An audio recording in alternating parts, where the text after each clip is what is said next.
దైవత్వంలో తండ్రి అయిన దేవుని యొక్క పాత్ర. గ్రంథం తెలియచేసినంత మేరకు ఆయన పాత్ర దానియేలు గ్రంథం 2వ అధ్యాయం 20వ వచనంలో నుండి దానియేలు గ్రంథం 2వ అధ్యాయం 20వ వచనంలో నుండి ఎట్లనగా దేవుడు జ్ఞాన బలములు గలవాడు, యుగములన్నిటిను దేవుని నామము స్తుతినందును గాక. ఆయన కాలములను సమయములను మార్చువాడై ఉండి, అదిగో కాలాలు సమయాలు మార్చువాడై ఉండి అనే సంగతిని మనం చూసాం. కాలములు సమయములను మార్చువాడై ఉండి అంటే కాలములు సమయములు తన ఆధ్వర్యంలో ఉన్నాయి.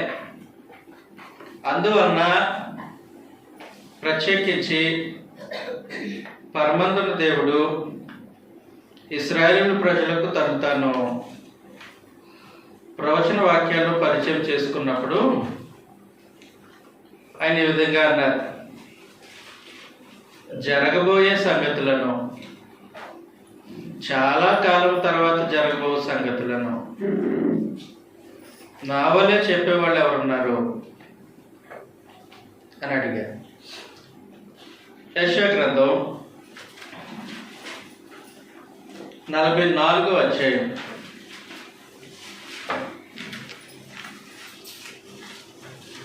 44వ అధ్యాయం 6-7 వచనాలు మనం చదివితే, ఇశ్రాయేలు రాజైన యెహోవా వారి విమోచకుడైన సైన్యములకు అధిపతియగు యెహోవా ఇలాగ సెలవిచ్చుచున్నాడు: నేను మొదటివాడును కడపటివాడును, నేను తప్ప ఏ దేవుడును లేడు. ఆదిలోనున్న జనమును నియమించినది మొదలుకొని నేను తెలియజేయచ్చు వచ్చినట్లు.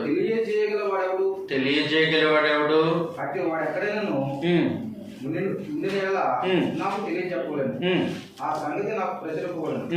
అట్టి వారు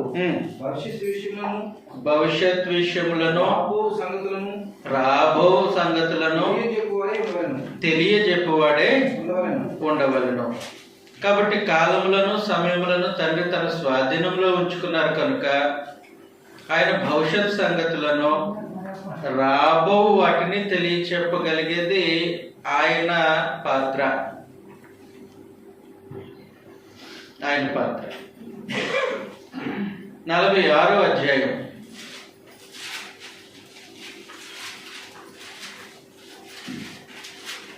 10వ వచనంలో నా ఆలోచన నిలిచిననియు నా చిత్తమంతయు నెరవేర్చుకొనుననియు, అది నా ఆలోచన నిలిచిననియు నా చిత్తమంతయు నెరవేర్చుకొనుననియు చెప్పుకొనుచు. అది గత నెలలో మనం ఆలోచన చేసాం.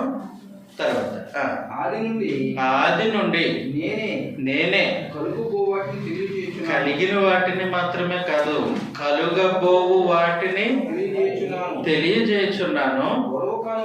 పూర్వకాలం నుండి నేనే ఇంకా జరుగు వాటిని తెలియజేస్తున్నాను. కారణం ఏంటంటే కాలములను సమయములను తండ్రి తన స్వాధీనంలో ఉంచుకొని ఎప్పుడు ఏమి జరిగించాలో ఆయన పాత్రది. ఆ సంగతులను జరిగించడము దైవత్వంలో తండ్రి దేవుని పాత్ర. అందువల్ల నేను ఏమంటూ ఉన్నారనంటే చాలా కాలం తర్వాత జరిగిపోయేవి, చాలా కాలం తర్వాత జరగబోయేవి. పూర్వం నుండి నేను ఇంకా జరుగు వాటిని తెలియజేస్తున్నాను అని అన్నారన్నమాట. 18వ అధ్యాయం 3వ వచనంలో నుండి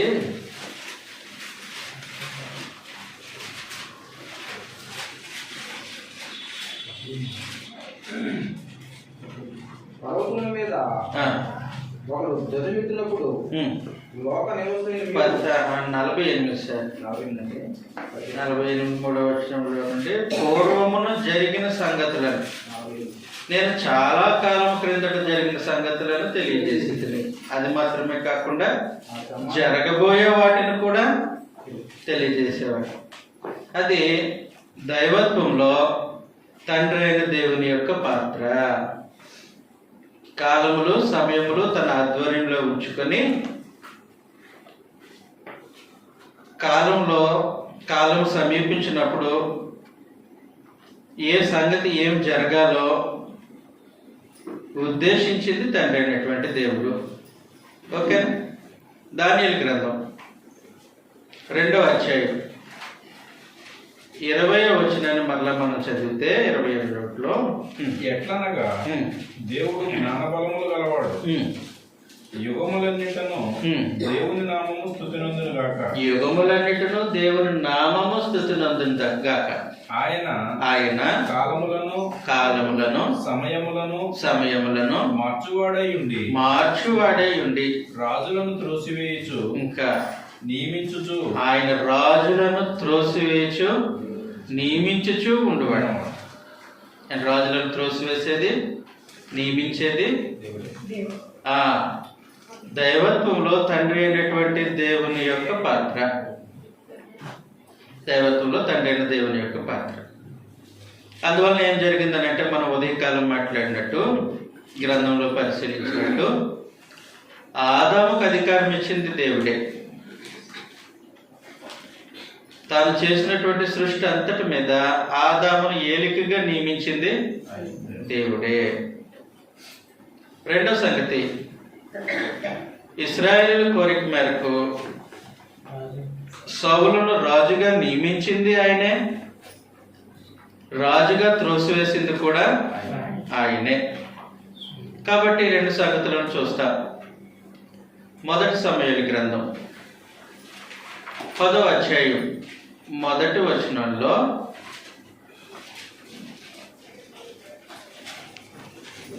మొదటి సమూయేలు గ్రంథం 10వ అధ్యాయం 1వ వచనం.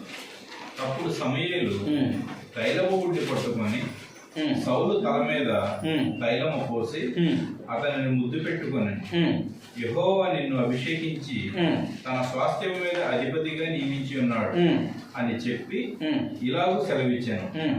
ఈ దినమున నీవు నా యొద్ద నుండి పోయిన తరువాత బెన్యామీను సరిహద్దులో సెల్లాహులో నుండు చాలు. కాబట్టి సౌలును రాజుగా అభిషేకించింది అంటే సౌలుకు ఇశ్రాయేలు పైన అధికారం ఇచ్చింది దేవుడే. అధికారాన్ని దుర్వినియోగం చేసినప్పుడు బూస్టింగ్ చేసేసింది కూడా దేవుడే. అందువలన 13వ అధ్యాయం 14వ వచనంలో యెహోవా తన చిత్తానుసారమైన మనసు గల ఒకరిని కనుగొని ఉన్నాడు. నీకు ఆజ్ఞాపించిన దానిని నీవు గైకొనకపోతివి గనుక యెహోవా తన జనుల మీద అతనిని అధిపతిగా నియమించును. అంటే నేను తీసేస్తాడు అని అర్థం. కాబట్టి దావీదును కూడా తర్వాత నియమించింది దేవుడే. కాబట్టి తండ్రి అయినటువంటి దేవుడు తన దైవత్వంలో ఎలాంటి పాత్రను ఆయన కలిగి ఉన్నారనంటే రాజులను నియమించేది, తీసివేసేది, అధికారమును అనుగ్రహించేది, తీసివేసేది కూడా ఆయనే. ఇది రుజువు చేయబడింది గ్రంథంలో, ప్రతి చోట రుజువు చేయబడింది. ఇశ్రాయేలు రాజుల విషయంలో రుజువు చేయబడింది.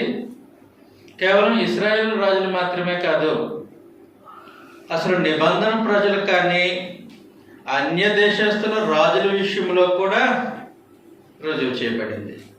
అన్ని దేశస్తుల విషయంలో కూడా రుజువు చేయబడింది. ప్రత్యేకించి యెషయా గ్రంథం 7వ అధ్యాయంలో ఇశ్రాయేలు పైన తిరుగుబాటు చేయటానికి యూదా రాజ్యం పైన తిరుగుబాటు చేయటానికి ఇశ్రాయేలీలు, సిరియన్లు, వారి రాజులు కుట్ర చేసినప్పుడు పరమదేవుడు ప్రత్యేకించి ఆ కుట్ర చేసినటువంటి రాజుల గురించి ఈ విధంగా మాట్లాడాడు. చదువుతాం ఒకసారి. వారి రాజ వంశాల గురించి ఈ విధంగా మాట్లాడారు. మొదటి యెషయా గ్రంథం 7వ అధ్యాయం. యెషయా గ్రంథం 7వ అధ్యాయం 5వ వచనంలో 4 నుంచి చదువుతాయి. నిమ్మలుచున్న పొగరాజుచున్న ఈ రెండు కొరకంచు కొనలను అనగా రెజీనును సిరియనులను రెమల్యా కుమారులను అను వారి కోపాకుడికి జరిగము. నీ గుండె అభినీకుము సిరియాయు ఎఫ్రాయిము రెమల్యా కుమారులను నీకు కీడు చేయమని ఆలోచించుచు మనం యూదా దేశం పోయి దాని జనులను భయపెట్టి దాని ప్రకారమును పడగొట్టి తాబేయులను వాని కుమారుని దానికి రాజుగా నియమించదము రండి చెప్పుకోరు. అయితే ప్రభువైన యెహోవా ఇలాగ సెలవిస్తున్నాడు, ఈ మాట నిలవదు, జరగదు. దమస్కు సిరియాకు రాజధాని, దమస్కునకు రెజీనాను రాజు 68 సంవత్సరములు కాకమునకు. కాబట్టి టైం చెప్పేశారు, కాలములను సమయములను తన ఆధ్వర్యంలో ఉన్నటువంటి దేవుడు కాలం చెప్పారు. తర్వాత ఏం చేస్తారని చెప్తున్నారు. 65 సంవత్సరములు కాకమునకు ఎఫ్రాయిము జనము కాకుండా నాశనము. సోములోను ఎఫ్రాయిమునకు రాజధాని, సోములోనుకు రెమల్యా కుమారుడు రాజు. మీరు నమ్మకుండని ఎలా స్థిరపడకుండా. కాబట్టి వారు కొరకచ్చు కొనలాగా ఉన్నారు. 60 సంవత్సరాలు కాకమునిపే ఎఫ్రాయిమీలు సిరియనులు వారి రాజ్యాన్ని కోల్పోతారు. కాబట్టి అలా జరిగించేది ఎవరు? కాలములను సమయములను తన ఆధ్వర్యంలో పెట్టుకున్న దేవుడు కాలానుకూలంగా తన చర్యలు జరిగిస్తూ రాజులను నియమిస్తారు, రుజువు చేయబడింది. కాబట్టి దైవత్వంలో తండ్రి అయినటువంటి దేవుని యొక్క పాత్ర ఇది. దైవత్వంలో తండ్రి అయిన దేవుని యొక్క పాత్ర. ప్రత్యేకించి మనం ఉదయకాలం చర్చించుకున్న సంగతే, దేవుడు నెబుకద్నెజరు మీద దృష్టి ఉంచి అంతకుముందు కొంతమంది రాజులను తన దండంలోకి సాధనంగా వాడుకున్నారు, అశ్షూరీయులను కూడా. కానీ ప్రత్యేకించి ఇక్కడ నెబుకద్నెజరుని గుర్తించి ఇప్పుడు అతనికి సర్వాధికారం అనుగ్రహించారు. దానియేలు గ్రంథం. సర్వాధికారం అనుగ్రహించారనంటే తాను చేసినటువంటి సృష్టి పైన అధిపతినిగా. దానియేలు గ్రంథం 2వ అధ్యాయంలోనే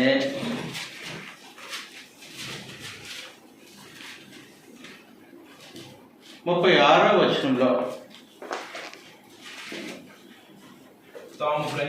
తాము కనిన కల ఇదే, దాని భావము రాజసముఖమున మేము తెలియజెప్పాము.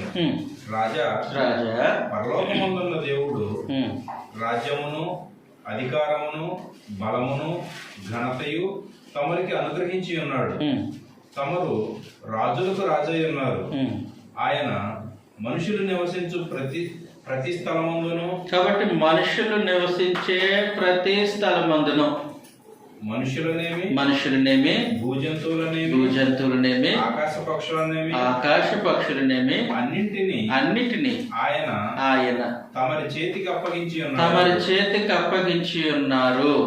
వారందరి మీద తమరికి ప్రభుత్వము అనుగ్రహించి ఉన్నాడు. కాబట్టి అనుగ్రహించింది దేవుడు. తర్వాత అతని ప్రభుత్వాన్ని కొట్టివేసింది కూడా దేవుడే. 6వ అధ్యాయం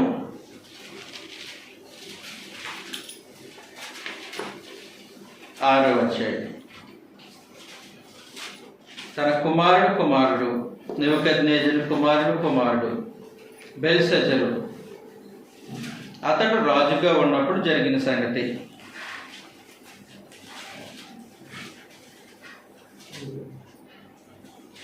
22వ వచనంలో నుండి నేను నా దేవుని దృష్టికి 5:22 సార్ చూడండి. బెల్షస్సరు అతని కుమారుడు నీవు ఈ సంగతి అంతయు ఎరిగియుండియు నీ మనసును అణుచుకొనక పరలోకమందున్న నన్ను క్షమించాలి. 21 నుంచి చదువుదాం. అప్పుడు అతడు మానవుల యొద్ద నుండి తరమబడి పశువుల వంటి మనసు గలవాడాయను. అది నెబుకద్నెజరు సంగతి. మహోన్నతులకు దేవుడు మానవుల రాజ్యములో ఎదురుచు ఎవరిని స్థాపింపకోరునో వారిని స్థాపించునని అతడు తెలుసుకున్న వరకు గాడిల మధ్య నివసించుచు పశువుల వలె గడ్డి వేయచ్చు ఆకాశపు మనిషి చేత తరిచిన శరీరం గలవాడైన బెల్షస్సరు అతని కుమారుడు నీవు ఈ సంగతంతయు ఎరిగియుండియు నీ మనస్సును అణుచుకొనక పరలోకమందున్న ప్రభువు మీద నిన్ను నీవే హెచ్చించుకొంటివి. ఎట్లనగా నీవును నీ అధిపతులను నీ రాణులను నీ ఉపపత్నులను దేవుని ఆలయ సంబంధమగు ఉపకరణములలో ద్రాక్షరసము పోసి త్రాగవలనని అది సంగతి తెచ్చి ఉంచుకుని వాటితో త్రాగుచు చూడనైనను విననైనను గ్రహింపునైనను చేత కాని వెండి బంగారు ఇత్తడి ఇనుము కర్ర రాయి అని వాటితో చేయబడిన దేవతలను స్తుతించితిరి గాని నీ ప్రాణమును నీ సకల మార్గమును అది సంగతి ఏ దేవుని వశములో ఉన్నవో ఆయనను నీవు గణపరచలేదు.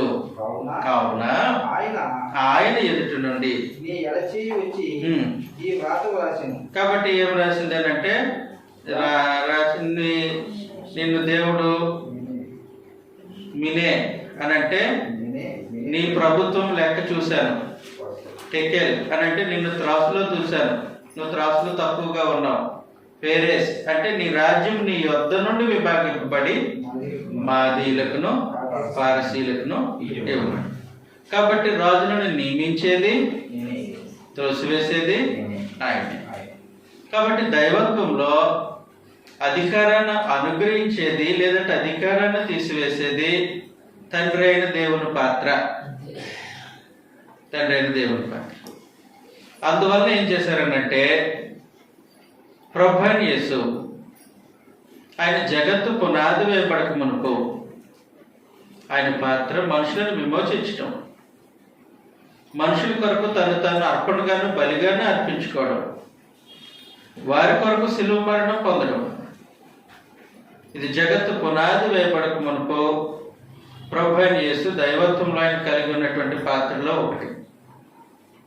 తను జరిగించిన తర్వాత తండ్రి అయిన దేవుడు ఆయనను మృతుల్లో నుండి లేపి అధికారం ఇవ్వటానికి హక్కు కలిగినటువంటి తండ్రి ప్రత్యేకించి ఆయన అద్వితీయ సర్వాధిపతి అయ్యుండి ప్రభువైన యేసుకు ఆయన సర్వాధికారాన్ని అనుగ్రహించారు. మత్తయి సువార్త అనుగ్రహించినంత మాత్రాన పొందుకున్నంత మాత్రాన ఆయన దేవుడు కాకుండా పోలేదు. ఈయన అధికారం ఇచ్చారు, అధికారం ఇవ్వడం ఈయన పాత్ర.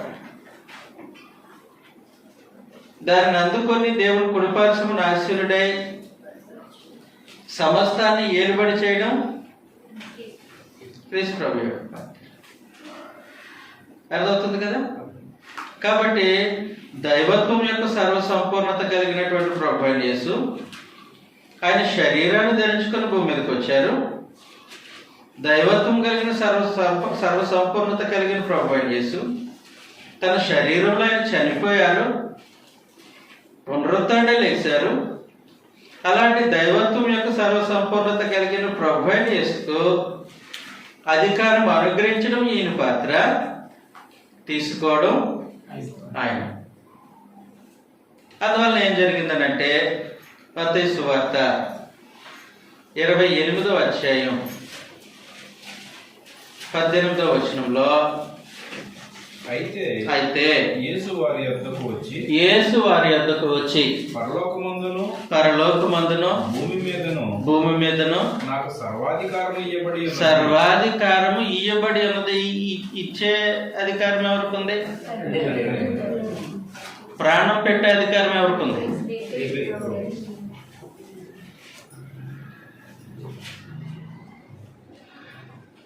అధికారం ఇచ్చే అధికారం అది ఎవరికి ఉంది? మరి సిలువలో ప్రాణం పెట్టడానికి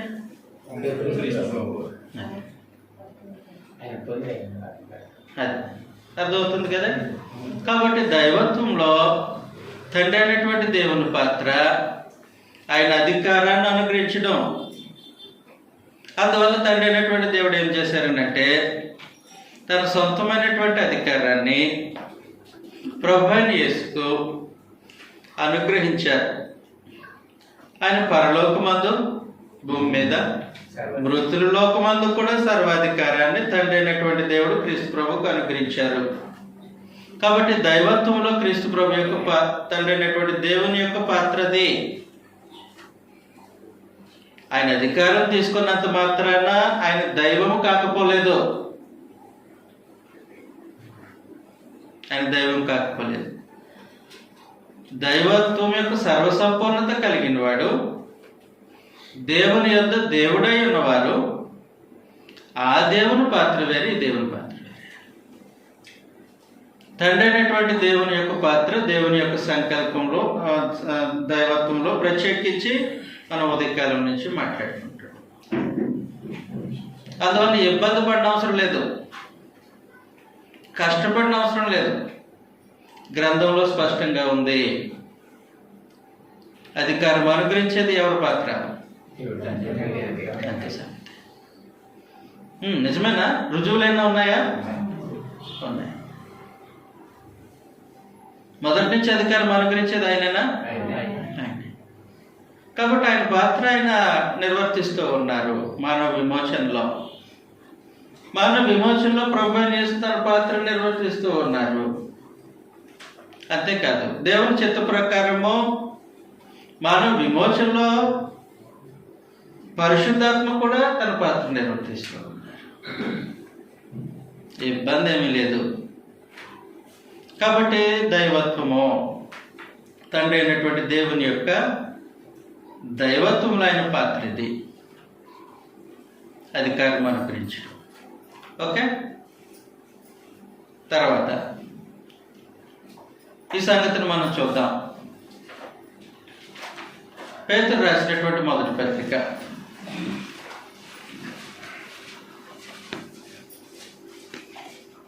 అధికారం తీసుకున్నంత మాత్రాన ఆయన దైవత్వం లేనివాడు కాకుండా పోలేదు. సిలువలో మరణించినంత మాత్రాన ప్రభువైన యేసు దైవత్వం లేనివాడు కాకుండా పోలేదు. మరి గర్భంలో జన్మించినంత మాత్రాన నేను దైవత్వం లేకుండా పోలేదు. కానీ అలాగే జన్మించడం, మరణించడం, ఈ సంగతులన్నీ జరిగించడం ఆయన యొక్క. కాబట్టి మొదటి పేతురు పత్రిక 3వ అధ్యాయం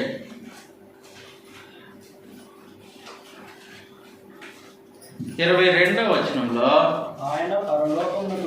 ఆయన పరలోకమునకు వెళ్ళి దూతల మీదను అధికారుల మీదను శక్తుల మీదను అధికారము పొందినవాడై దేవుని కుడిపార్శ్వమున ఉన్నాడు. ఎఫెసీయులకు రాసినటువంటి పత్రిక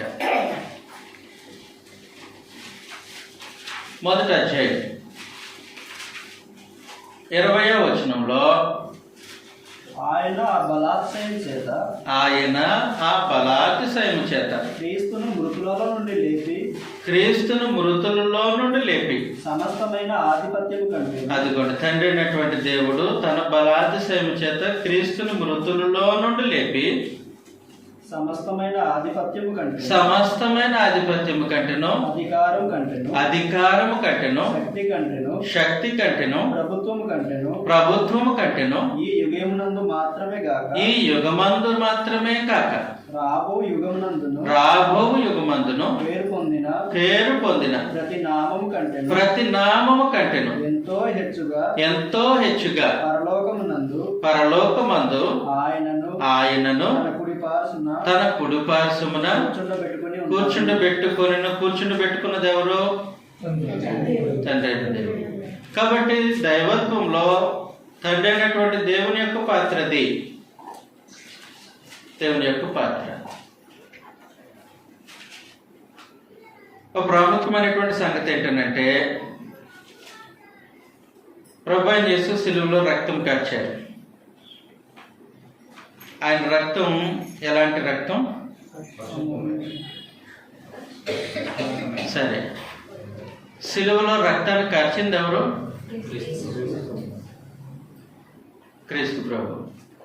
మరి దేవుడు తన స్వరక్తం ఇచ్చి సంపాదించిన అని అంటాడే. వాస్తవానికి ఏంటంటే, శిలువలో చనిపోయేది దైవమే, దేవుడు దైవత్వం యొక్క సర్వసంపూర్ణత కలిగిన వాడు.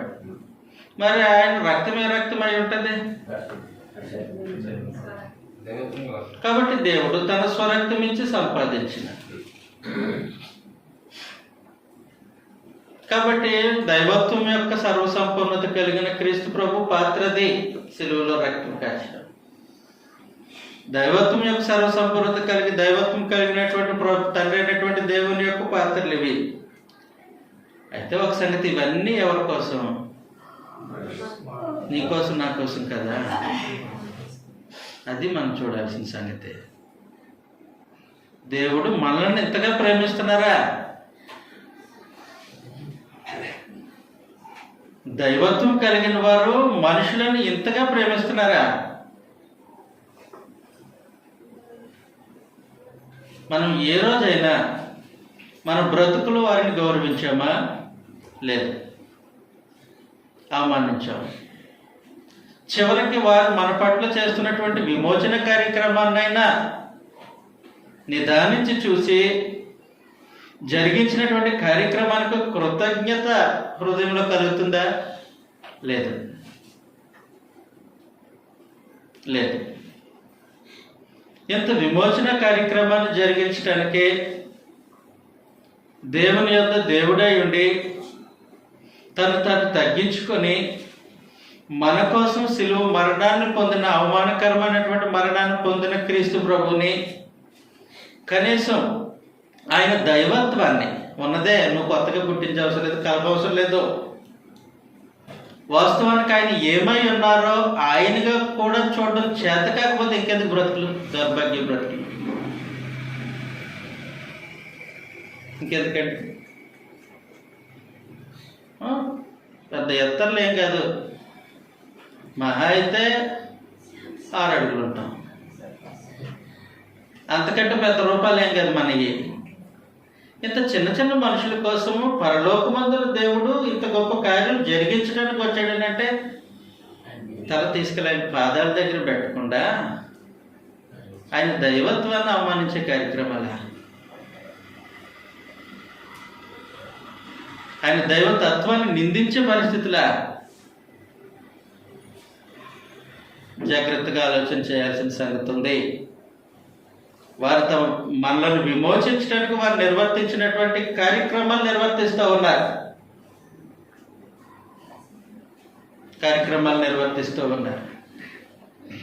దానిని మనం గౌరవించి జరిగించినటువంటి కార్యక్రమాలని బట్టి ఆయనకు కృతజ్ఞత కలిగిన వారమై బ్రతకాల్సింది పోయి, ఆయన మన కొరకు తను తగ్గించుకున్నందుకు మనలో ఒకరిని చేసేద్దామంట. ప్రభు చేసి గ్రంథం ఒప్పుకోదు.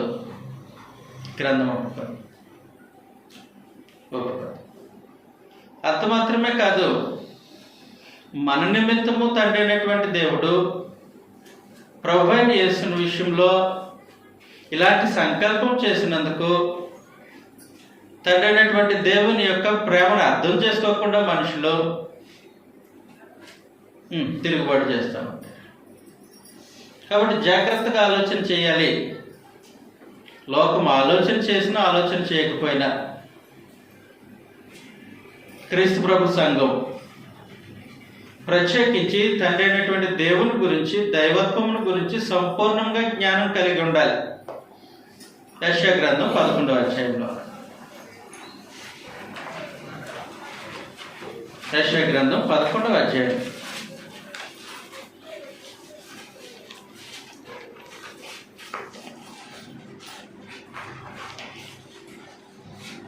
యెషయా గ్రంథం 11వ అధ్యాయం 9వ వచనంలో, నా పరిశుద్ధ పర్వతమందంతటా ఏ మృగమును హాని చేయదు, నాశనం చేయదు. సముద్రము జలముతో నిండి ఉన్నట్టు, అదిగో సముద్రము జలముతో నిండినట్లు. లోకం అని అంటే బయట ప్రపంచం కాదు, ఆయన ఏలుబడి కింద ఉన్నటువంటి లోకం, ప్రత్యేకించి క్రీస్తు ప్రభు సంఘం యెహోవాను గూర్చిన జ్ఞానంతో నిండి ఉండును. ఇలా మనం దేవుని చూడగలుగుతున్నామా? కానీ క్రీస్తు ప్రభు సంఘం అయితే తండ్రి అయినటువంటి తండ్రి అయిన దేవుని యొక్క దైవత్వాన్ని ఇలా చూస్తారు. యెహోవాను గురించిన జ్ఞానంతో నిండి ఉంటారు. సముద్రము జలములతో నిండి ఉన్నట్లు లోకము యెహోవాను గురించిన జ్ఞానంతో నిండి ఉన్నది. హబక్కూకు గ్రంథంలో 2వ అధ్యాయం 14వ వచనంలో సంగతి.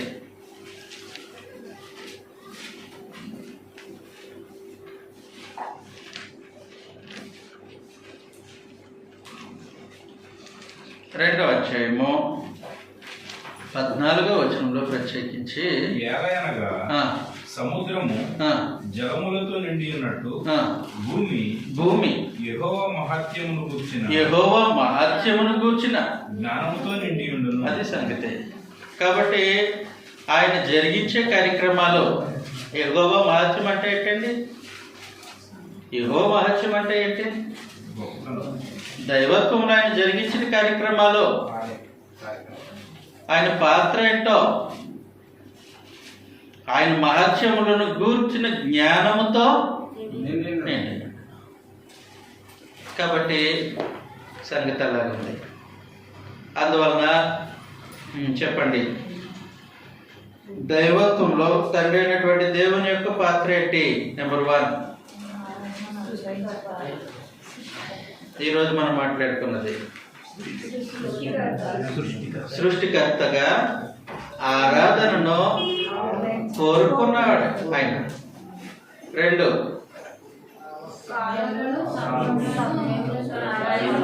కాలములను సమయములను తన ఆధ్వర్యంలో పెట్టుకొని కార్యక్రమాలు జరిగిస్తూ ఉన్నారు. 3, అధికారాన్ని అనుగ్రహించడము తీసివేయడం కూడా ఆయన పాత్రే. 4, నాలుగో సంగతి, దైవత్వంలో తండ్రి అయినటువంటి దేవుని యొక్క పాత్ర నిబంధన చేస్తూ మనుషులతో నిబంధన చేస్తూ వ్యవహరించారు. నిబంధన చేస్తారు, ఆయన నిబంధన చేస్తారు. ఆదాముతో నిబంధన చేశారు. హోషేయ గ్రంథం 6వ అధ్యాయం 7వ వచనంలో, హోషేయ గ్రంథం 6వ అధ్యాయం 7వ వచనం,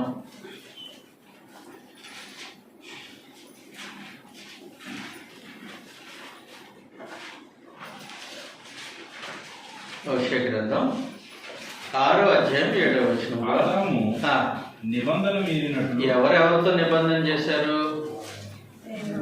దేవుడు ఆదాముతో నిబంధన చేస్తే ఆదాము నిబంధన మీరారు.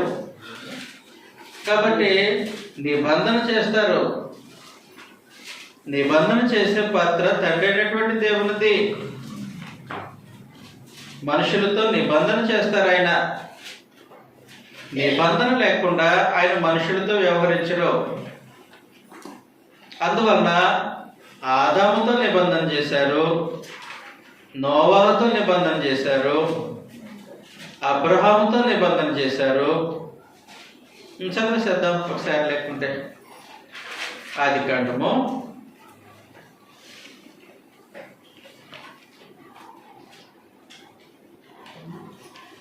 5 చింతపల్లి వారికి చాలా సందేహాలు ఉన్నట్టున్నాయి. పర్వాలేదు, కూర్చుందాం.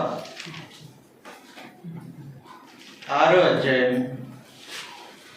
18వ వచనంలో, అయితే నీతో నా నిబంధన స్థిరపరచుదును. కాబట్టి దేవుడు నోవాహుతో నిబంధన చేస్తున్నారు.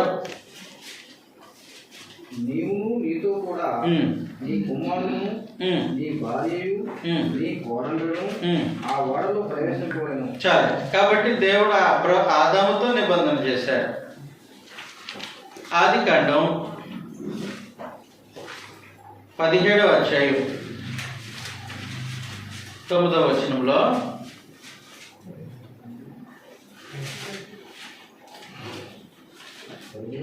ఆదికాండం 17వ అధ్యాయం 9వ వచనం. మరియు దేవుడు నీవును నీవు మాత్రమే కాక నీ తరువాత వారి తరములలో నీ సంతతియు నా నిబంధనను. కాబట్టి నా నిబంధన ఎవరు చేశారు? దేవుడు చేశారు. ఎవరితో? కాబట్టి అలాగ నిబంధన చేసే అధికారం దేవునిది. ఆయన నిబంధన చేస్తారు. అందువల్ల ఏం జరిగిందనంటే, పాత నిబంధన మోషే కాలంలో సీనాయి పర్వతం మీద దేవుడు ఇశ్రాయేలీలతో చేశారు. చేసింది ఎవరు? ఎవరితో? కాబట్టి ఆయన పాత్రది. నిబంధన చేయడం, వారికి నిబంధన దేవుడై ఉండడం, అది తండ్రి అయినటువంటి దేవుని పాత్ర. అందువలన చదువుతాం ఈ సంగతిని మనం. ద్వితీయోపదేశకాండం, ఇశ్రాయేలుతో చేసిన నిబంధన. ద్వితీయోపదేశకాండము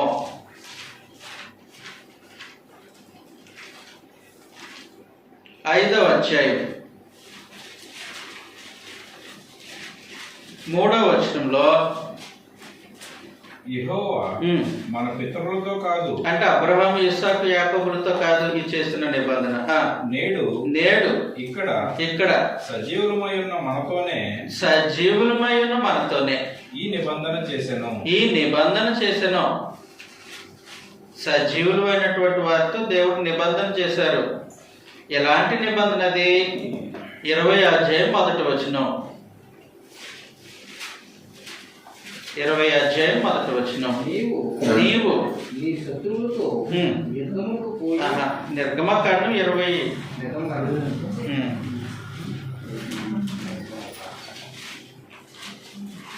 దేవుడు ఈ ఆజ్ఞలన్నీ వివరించి చెప్పాను.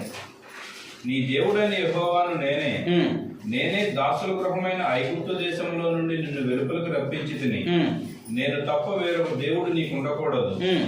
పైన ఆకాశం అందే గాని, అదిగో పైన ఆకాశం అందే గాని, ఇది నిబంధన. నేను తప్ప వేరొక దేవుడు మీకు ఉండకూడదు. అది నిబంధనలో ఉంది. కాబట్టి దేవుడు మనుషులతో నిబంధన చేశారు. మనుషులతో నిబంధన చేసినప్పుడు ఆయన మనుషులకు నిబంధన దేవుడై ఉంటారు. ఆయన ఇశ్రాయేలులకు నిబంధన దేవుడై ఉంటారు. ఇశ్రాయేలీయులు ఆయన నిబంధన ప్రజలై ఉంటారు. అలాగ నిబంధన చేసుకొని తన జనాంగంగా తీసుకునేది ఎవరు? తండ్రి అయినటువంటి దేవుడు. అందువల్ల 19వ అధ్యాయం, నిర్గమకాండం 19వ అధ్యాయం 4వ వచనంలో నుండి, నేను ఐగుప్తీయులను ఏమి చేసితినో మిమ్మును గ్రద్ద రెక్కల మీద మోసి నా యొద్దకు మిమ్మల్ని ఎట్లు చేర్చుకుంటునో మీరు చూచితిరి. కాగా మీరు నా మాట శ్రద్ధగా విని నా నిబంధనను అనుసరించి నడిచిన ఎడల మీరు సమస్త దేశ జనులలో నాకు స్వకీయ సంపాద్యమగుదురు అన్నాడు. కాబట్టి దేవుడు తను మనుషులతో నిబంధన చేస్తారు, వారికి ఆయన నిబంధన దేవుడై ఉంటారు. ఎవరితోనైతే నిబంధన చేశారో వారు ఈయన నిబంధన ప్రజలై ఉంటారు. అలాగే నిబంధన చేసే పాత్ర ఎవరిది? అయితే ఒకసారి తాను నిబంధన చేయటానికి నిబంధనకు మధ్యవర్తులు ఉంటారు. ఆయన నిబంధన చేస్తూ ఉన్నప్పుడు నిబంధనకు మధ్యవర్తులు ఉంటారు. కాబట్టి పాత నిబంధన దేవుడు ఇశ్రాయేలుతో చేసినప్పుడు మధ్యవర్తులు ఉన్నారు. మోషే మధ్యవర్తి, దేవదూతలు కూడా ఉన్నారు. దేవదూతల ద్వారా నియమింపబడిన ధర్మశాస్త్రము మోషే మధ్యవర్తిగా ఉండి ఇశ్రాయేలుకి అందించినటువంటిది మధ్యవర్తి ఉన్నారు. అంతేకాదు, ప్రత్యేకించి ఇశ్రాయేలీలతో దేవుడు జాతీయ నిబంధన చేస్తూ ఉన్నప్పుడు బలి ఉంది.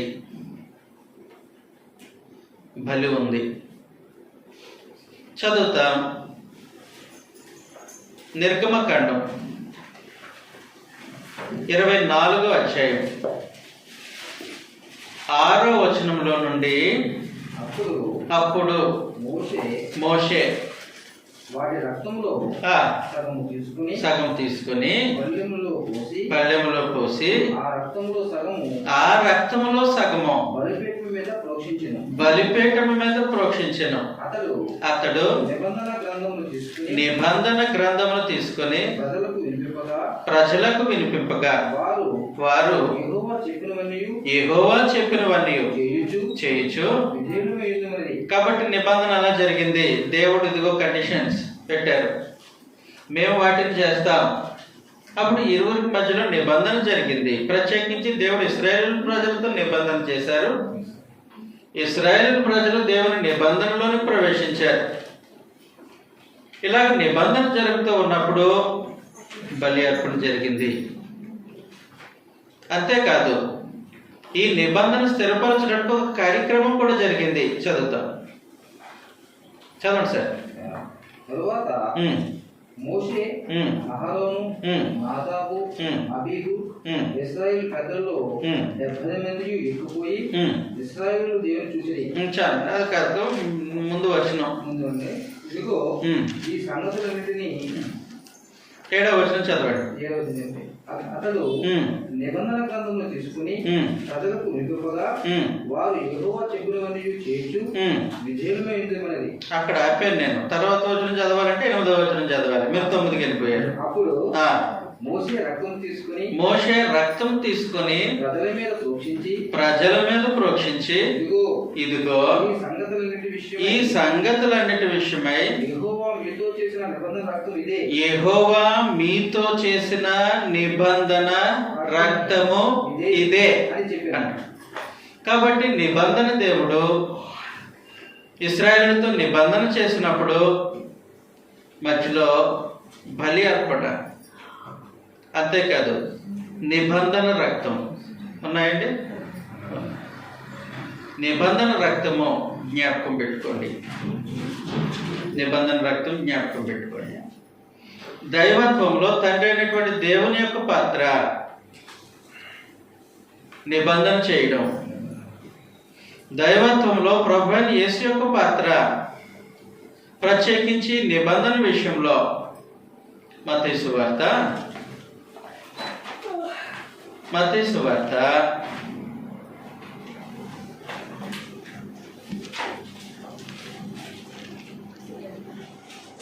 26వ అధ్యాయం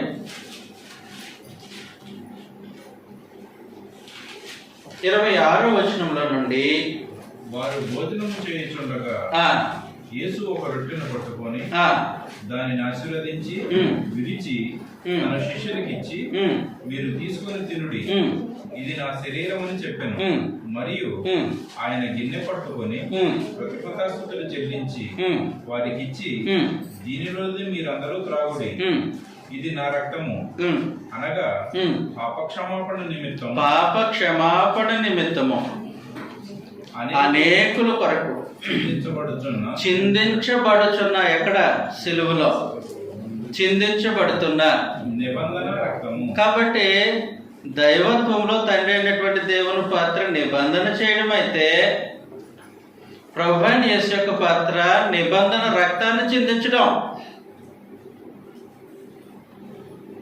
ఆ చిందించినటువంటి నిబంధన రక్తము దేవుని యొక్క రక్తం. దేవుడు తన స్వరక్తాన్ని చిందించాడు ఎక్కడ? కాబట్టి జాగ్రత్తగా అర్థం చేసుకోవాలి. దైవత్వంలో తండ్రి అయిన దేవుని పాత్ర నిబంధన చేయడం అయితే ఆ నిబంధన రక్తాన్ని చిందించడం ప్రభువైన యేసు యొక్క పాత్ర. చిందించడం ప్రభువైన యేసు యొక్క పాత్ర. అందువల్ల ఏం జరిగిందనంటే హెబ్రీలకు రాసినటువంటి పత్రిక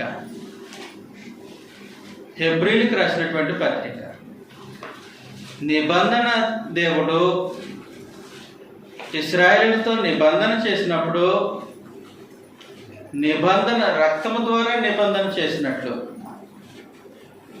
క్రొత్త నిబంధనను దేవుడు ఆత్మ సంబంధమైన ఇశ్రాయేలుతో చేస్తున్నప్పుడు కూడా రక్తము చిందింపబడింది. అందువల్ల హెబ్రీలకు రాసినటువంటి పత్రిక 9వ అధ్యాయం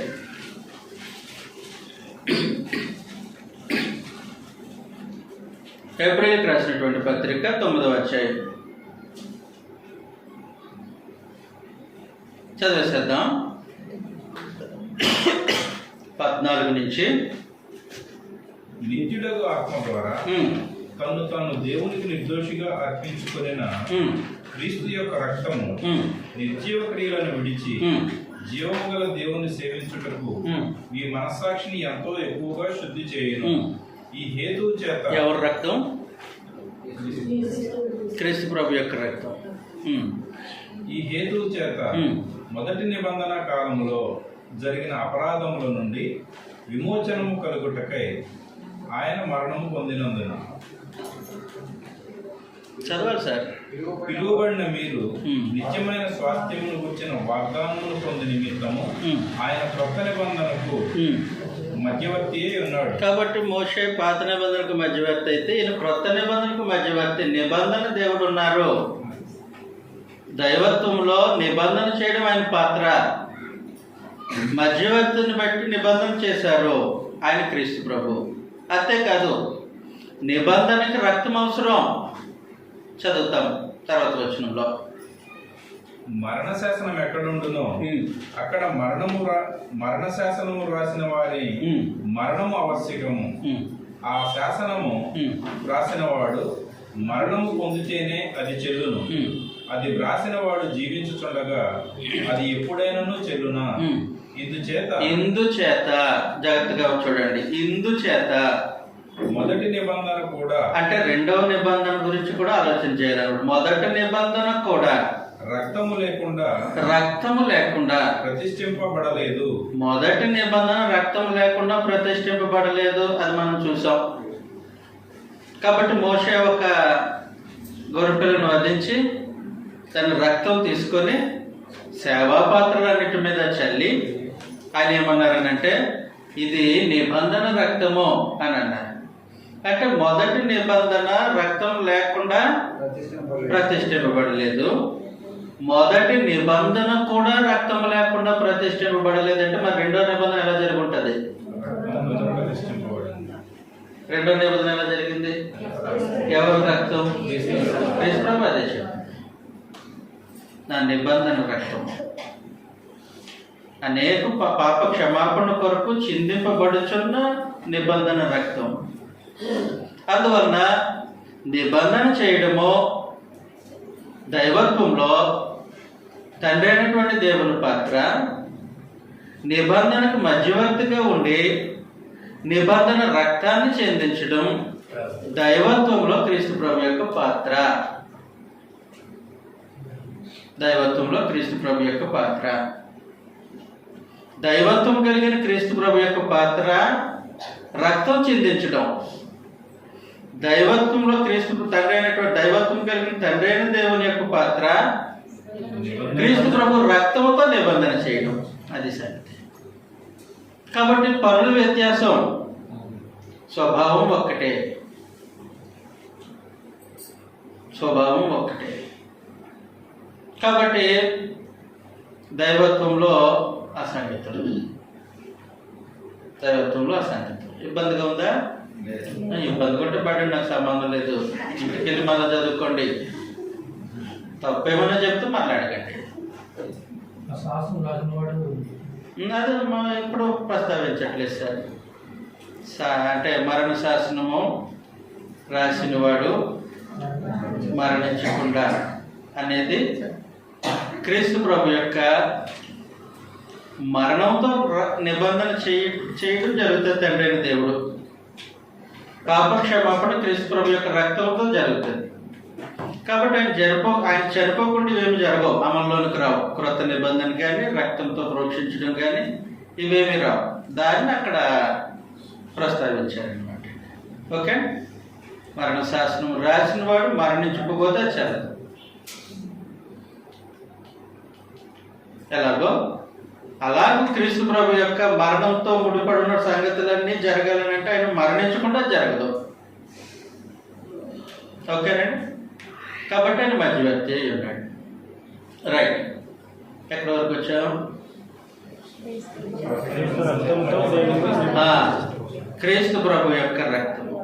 మళ్ళీ ఒకసారి 24వ అధ్యాయానికి వెళ్దాం. నిర్గమకాండం.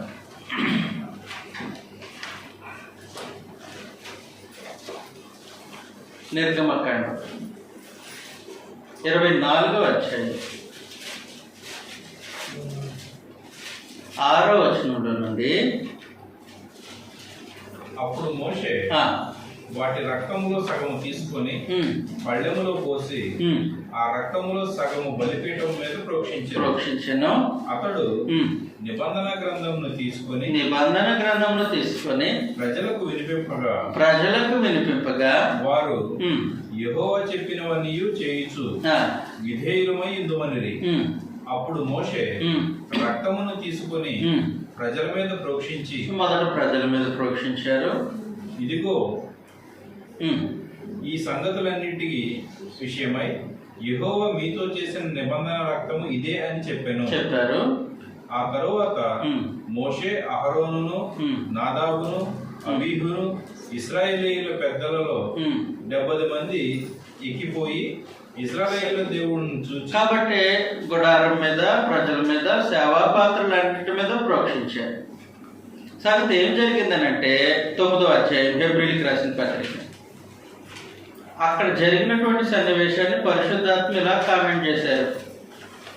9వ అధ్యాయం 19వ వచనంలో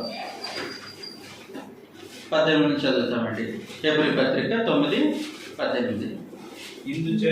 ఇందుచేత మొదటి నిబంధన కూడా ఆ రోజు నిర్గమకాండం 24వ అధ్యాయంలో జరిగిన సంగతిని పరిశుద్ధాత్మ ఎక్స్ప్లెయిన్ చేస్తున్నారు. ఇక్కడ మొదటి నిబంధన కూడా రక్తము లేకుండా ప్రతిష్ఠింపబడలేదు.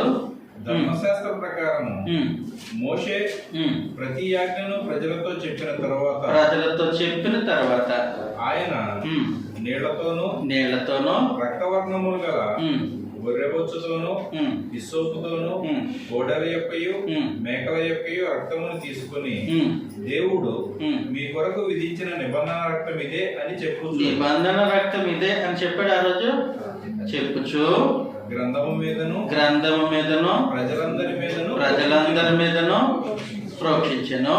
అదే విధముగా గుడారము మీదను సేవా పాత్రలన్నింటి మీదను ఆ రక్తమును ప్రోక్షించింది.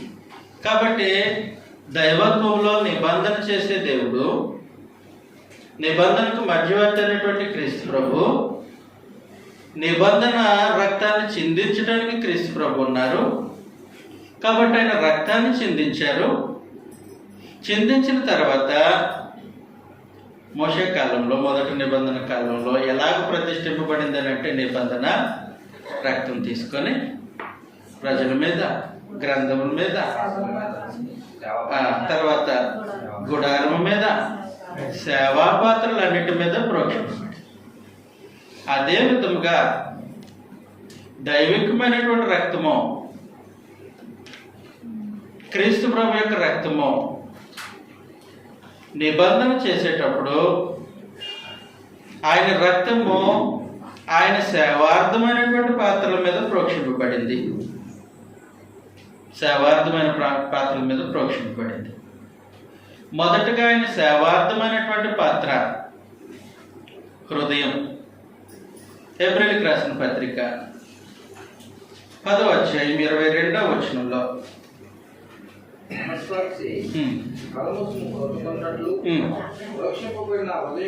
అదిగో ప్రోక్షింపబడిన హృదయము. ఏ ప్రోక్షణ అది?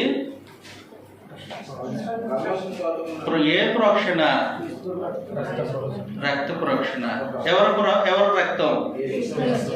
క్రీస్తు ప్రభు యొక్క రక్తం ప్రోక్షింపబడకుండా, అంటే రక్తం ప్రోక్షింపబడకుండా నిబంధన జరగదు. కాబట్టి క్రీస్తు ప్రభు తన రక్తాన్ని హృదయం మీద ప్రోక్షించడాన్ని బట్టి ఈ మనిషిని దేవునితో నిబంధనలోనికి తీసుకొని వెళ్తాడు. కాబట్టి దేవుడు దైవత్వంలో దేవుడు తన పాత్ర నిబంధన చేయగలడు. దైవత్వంలో క్రీస్తు ప్రభు యొక్క పాత్ర రక్తం ప్రోక్షించి ఆ వ్యక్తిని తన నిబంధన రక్తంతో నిబంధనలోనికి తీసుకున్నాడు.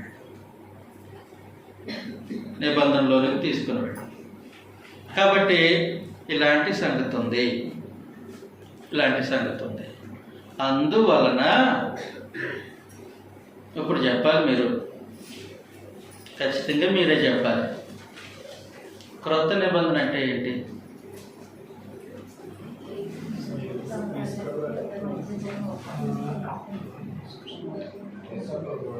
క్రొత్త నిబంధన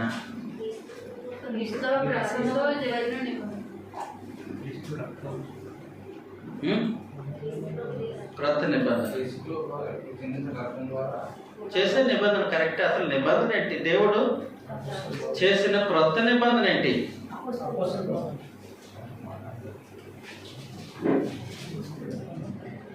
అసలు పాత నిబంధన ఏంటి చెప్పండి. ముందు ఎక్కడ పద్ధతి రాశారులేమ్మా, అందులో షరతులు ఏంటి? నిబంధనకు షరతులు ఉంటాయి కదా. దేవుని ప్రజలు అని 20వ అధ్యాయం మొదటి నుంచి ఉన్నాయి కదమ్మా. నేను తప్ప వేరొక దేవుడు మీకు ఉండకూడదు.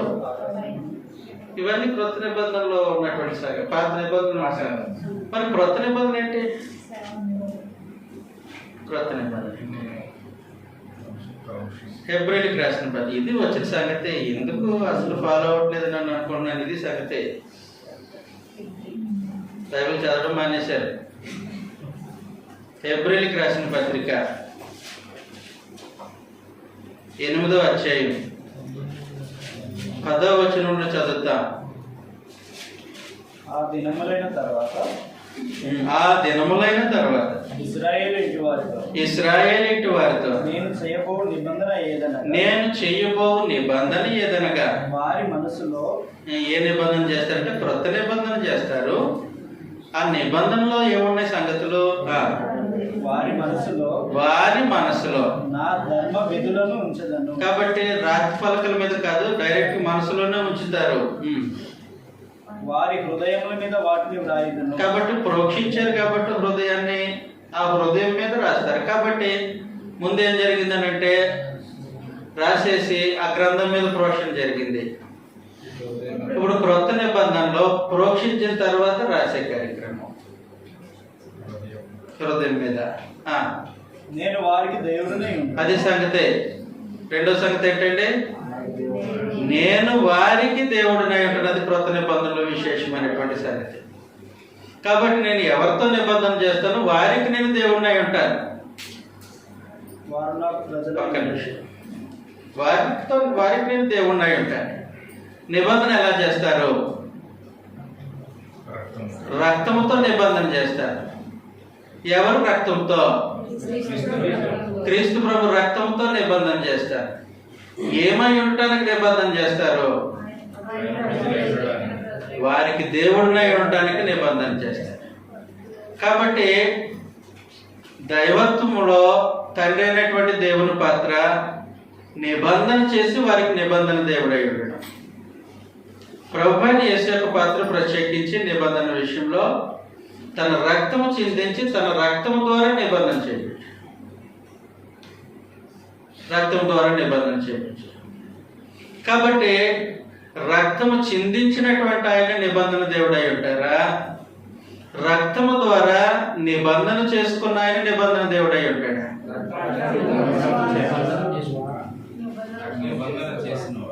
మరి అదే కదా బైబిల్ సారాంశం. మరి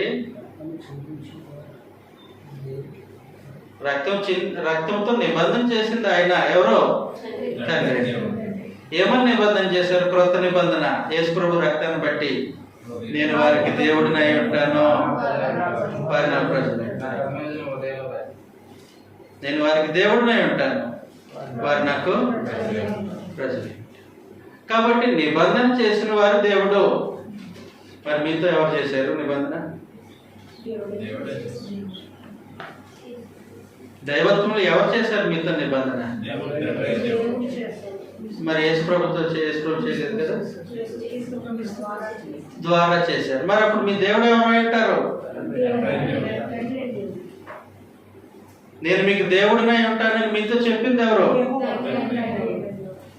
మీరు నా ప్రజలని మీతో చెప్పింది ఎవరు? అలాంటప్పుడు మరి ఇబ్బంది ఏముంది? 1 కొరింథీ పత్రిక 8:6.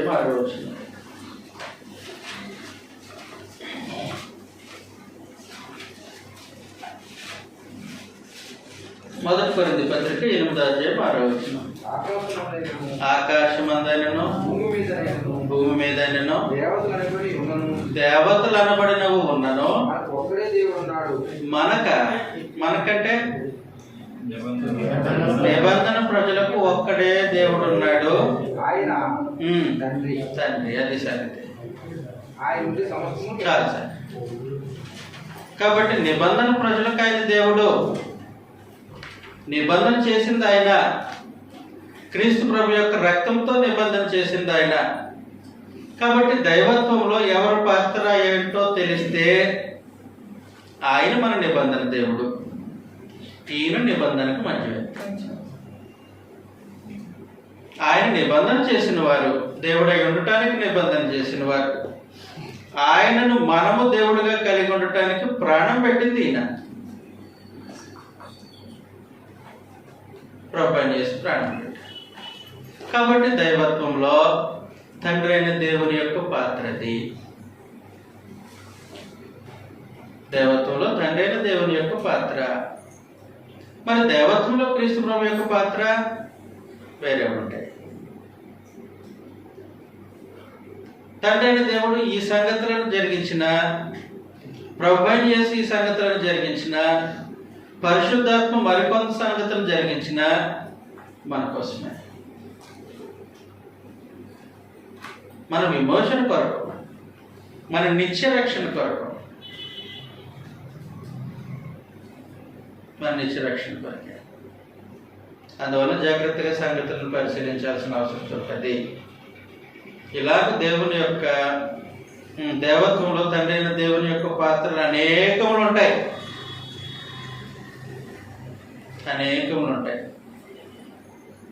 కాబట్టి కొన్ని మనం చూసాం. చెప్పండి. బాగా టెక్నిక్ పట్టేసారని మీరు. అసైన్మెంట్ చేసి పంపించండి అని అంటే ఒకరు పంపించిన వస్తాడే ఆడన్నట్టు ఒకరు పంపిస్తున్నాను. అసలు నేను ఎక్స్పెక్ట్ చేసింది అందరూ, కనీసం కొందరు అని అనుకుంటే అది దిగి దిగి దిగి 2 లేక 3కి వచ్చారు. సరే నా బాధ్యతగా నేను వెళ్ళిపోతాను అనుకుంటే పోయిన వారం మరి 1 పంపించారు. ఈసారి మీరు చేయాల్సింది తండ్రి అయినటువంటి దేవుని యొక్క పాత్ర, దైవత్వంలో తండ్రి అయిన దేవుని యొక్క పాత్ర ఏంటో లిస్ట్ వేసేసేయండి. చెప్పండి. మొదటిది ఎక్సలెంట్ సార్. సృష్టికర్తగా ఆరాధన కోరుకున్నది ఆయన. కాలములను సమయములను తండ్రి తన ఆధ్వర్యంలో పెట్టుకున్నారు. అధికారం నియమించేది త్రోసివేసేది ఆయన.